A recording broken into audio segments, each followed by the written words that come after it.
Essa aula se trata da semiologia pediátrica do tórax, aparelho respiratório e aparelho cardiovascular, iniciando do tórax e aparelho respiratório.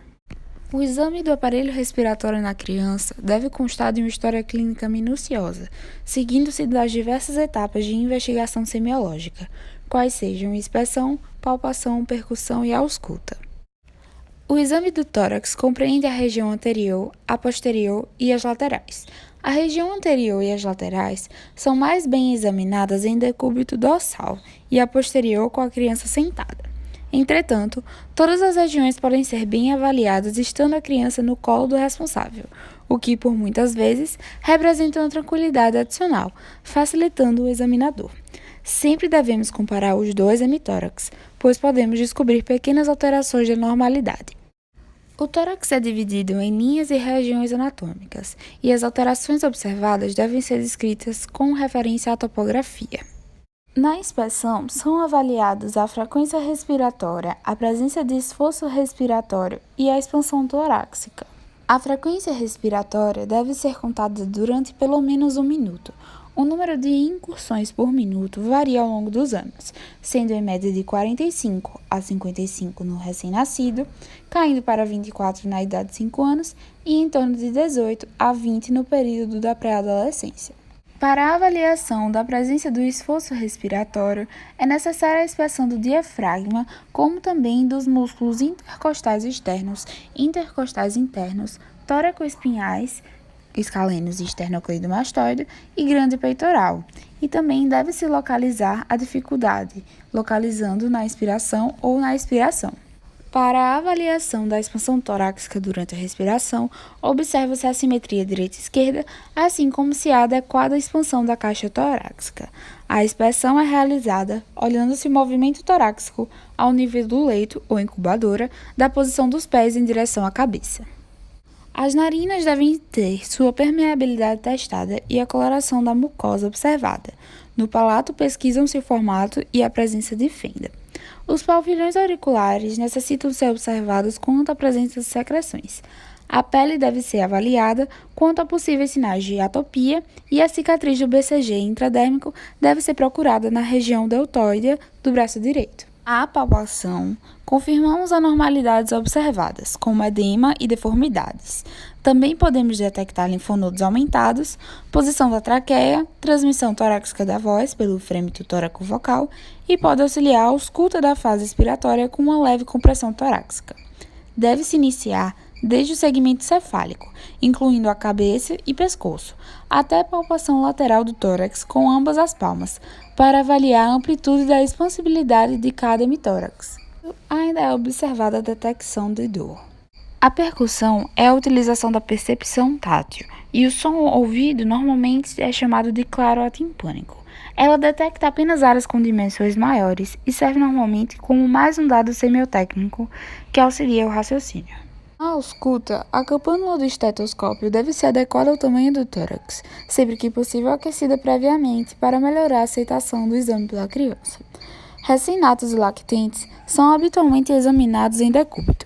Lactentes poderão também ser auscultados no colo, principalmente quando ansiosos. Quanto menor a criança, menor a capacidade de colaborar, inspirando profundamente, o que pode confundir o examinador menos atento. Deve-se auscultar a maior área possível dos dois hemitórax, sempre comparando simetricamente os resultados. Inicialmente, observam-se a intensidade e a característica do murmúrio broncovesicular bilateralmente em áreas simétricas.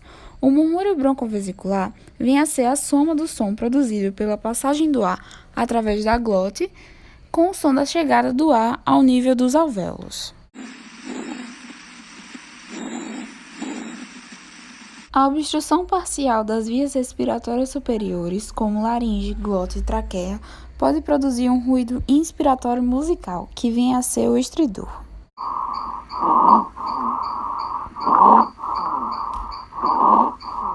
Os roncos geralmente se associam à secreção dos brônquios principais e traqueia.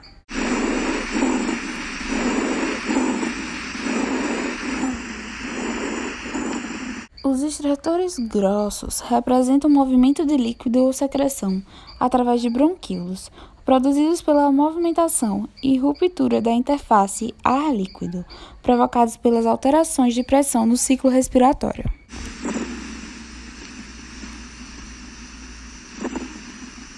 Estertores finos são ruídos semelhantes aos grossos, porém se localizam no final da expiração. Geralmente são provocados pela presença de líquido nos alvéolos ou pela sua súbita abertura quando atelectasiados.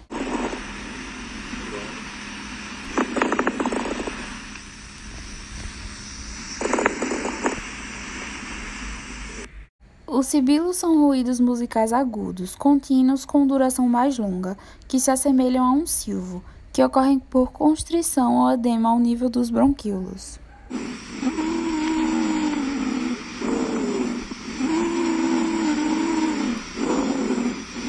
O sopro tubário ocorre quando o componente vesicular está abolido, sendo ouvida apenas a passagem do ar pela glote, através da parede torácica. Atrito pleural pode ser auscultado na fase inicial dos processos inflamatórios pleurais e se assemelha ao ruído produzido pelo atrito de duas superfícies de couro.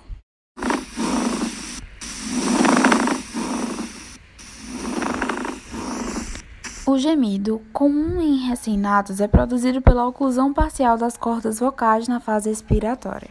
A ausculta pulmonar deve ser realizada nos segmentos broncopulmonares. Agora partiremos para o estudo do aparelho cardiovascular. O exame físico do aparelho cardiovascular engloba a semiologia do tórax e abdômen, com análise do coração e da circulação, e compreende 5 itens básicos: a inspeção, análise do aspecto físico geral do paciente, movimentos cardíacos, inspeção, palpação e percussão do precórdio, o turgor venoso e a perfusão periférica, o pulso e a pressão arterial e a ausculta. A inspeção busca uma imagem geral do paciente, bem como detalhes que possam orientar o diagnóstico correto de sua situação clínica.